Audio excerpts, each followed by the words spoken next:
Estamos de volta. Vamos ler outra vez, a quarta vez que nós vamos ler, Lord. Versículo 2. Com a qual? A grande prostituta ou todas as religiões se prostituíram. Desde o princípio, a maioria das nações foram governadas por algum tipo de religião.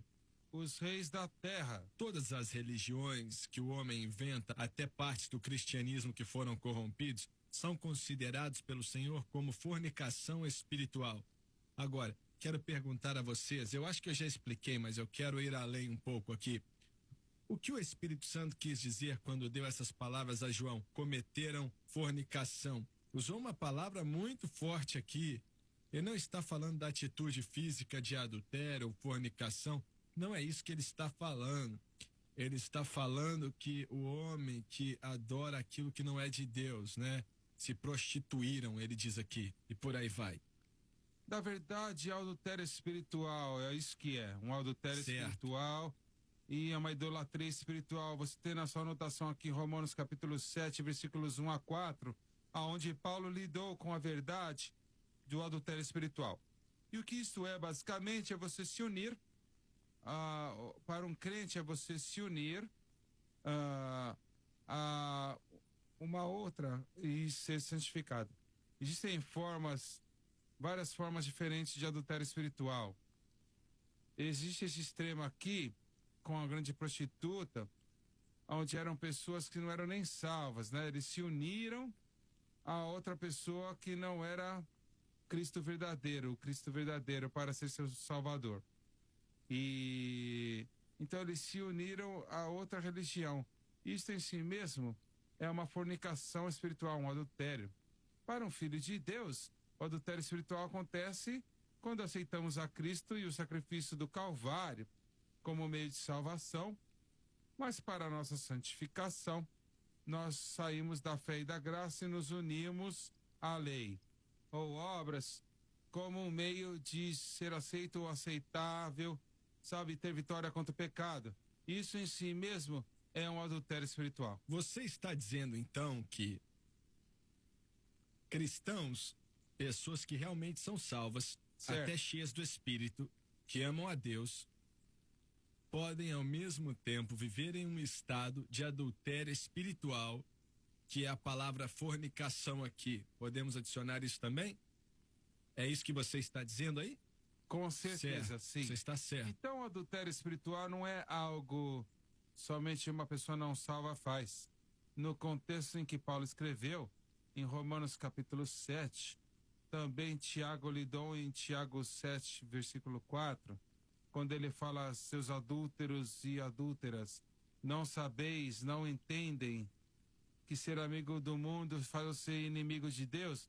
Então isso é um adultério espiritual. E ele está falando de crentes. Para crente, certo? Então, uma pessoa pode ser salva e eles acreditam em Cristo e a morte do Calvário e a ressurreição para salvá-los do pecado. Mas posicionalmente eles são filhos de Deus e estão certos, 100% justificados. Mas dentro da sua condição, eles casaram-se, se uniram com a lei e para a obra da lei como meio de ser vitorioso contra o pecado, de ser santo diante de Deus, ser justo diante de Deus. E isto em si mesmo é um adultério espiritual. Na verdade, é você ser infiel para o seu marido Jesus. Sabe, num relacionamento de casamento, quando dois filhos de Deus se casam com Cristo, somos casados com Cristo. Certo, você verdade. entra em aliança com Ele, numa essência, uma aliança de casamento. E nesta aliança de casamento, Ele tem tudo que nós precisamos como filhos de Deus. Na verdade, tudo que nós precisamos. E muito mais do que a gente precisa é encontrado em Jesus. Certo, verdade. E os benefícios do que Ele fez por nós na cruz. Tudo que nós precisamos está nele, para a salvação e para nosso dia a dia, nossa vida cristã e santificação. E o adultério espiritual vem para o Filho de Deus quando ele se enxerga autossuficiente para a sua salvação.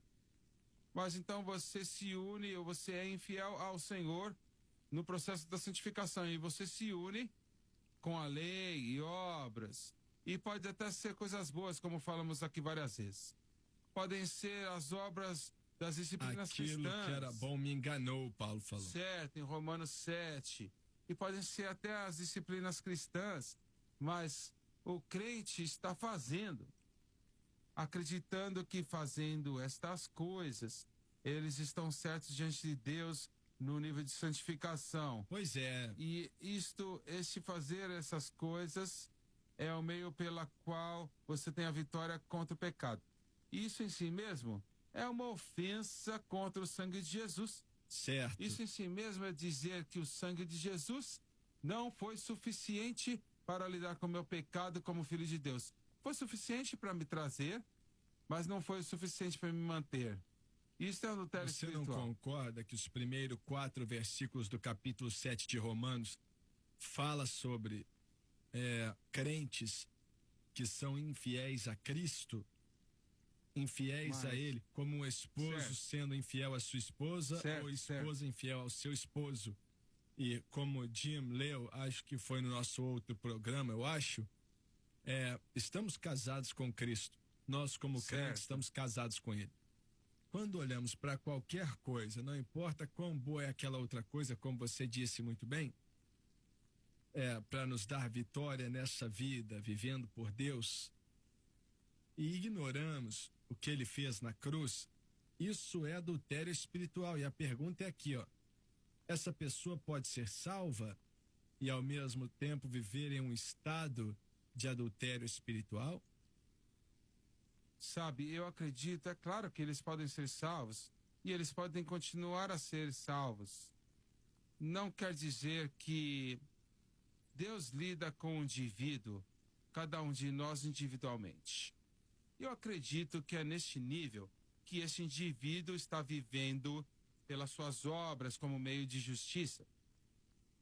Para este nível é que esta pessoa está colocando a sua salvação em risco.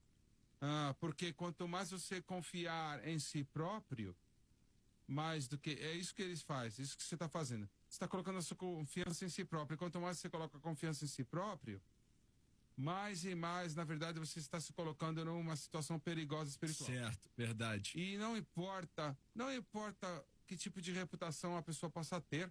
A pessoa pode ter uma reputação que eles são pessoas que vão para a igreja e grandes pessoas morais, eles entregam para a caridade, são pessoas maravilhosas do lado de dentro. Deus está olhando para o coração.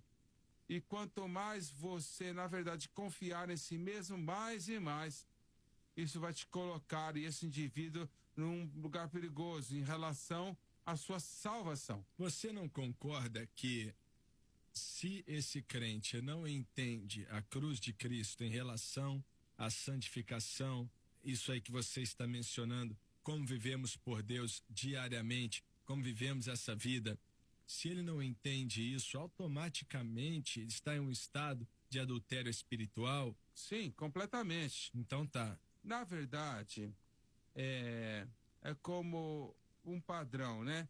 Assim, o crente pode estar fazendo completamente debaixo da ignorância. Ele pode acreditar que isto é o caminho. Todos nós já estávamos nessa posição, nesse acampamento, assim, onde a gente pensou que a gente estava fazendo o que era certo. Eu sei que eu fiz isso muito na minha vida. Eu acreditava que fazendo as disciplinas cristãs, que isto era o meio pelo qual Deus me deu a graça. Então você entende? Para viver a vida cristã, não para a salvação, mas para viver a vida cristã, eu pensei que era pelas minhas obras. Você entende que se você estiver certo, que esse crente precisa entender, e eu acredito que esse é o caso, eles têm que entender a cruz de Cristo. Não só em relação à salvação deles, mas à santificação também. Esse sendo o caso, então quer dizer que 99, quase 100% do mundo cristão hoje está vivendo em um estado de adultério espiritual, porque eles não entendem a cruz. Certo. Se você for adiante e olhar cuidadosamente Romanos 7, de 1 a 4, a descrição lá não é um homem que deixa sua esposa e casa com outra mulher. Isso aí. A ilustração é a ideia de uma mulher que é casada com um homem, enquanto ela está casada com ainda casada com ela vai e casa com o segundo homem. Isso aí. Então a ilustração aqui é exatamente o que o Bob falou.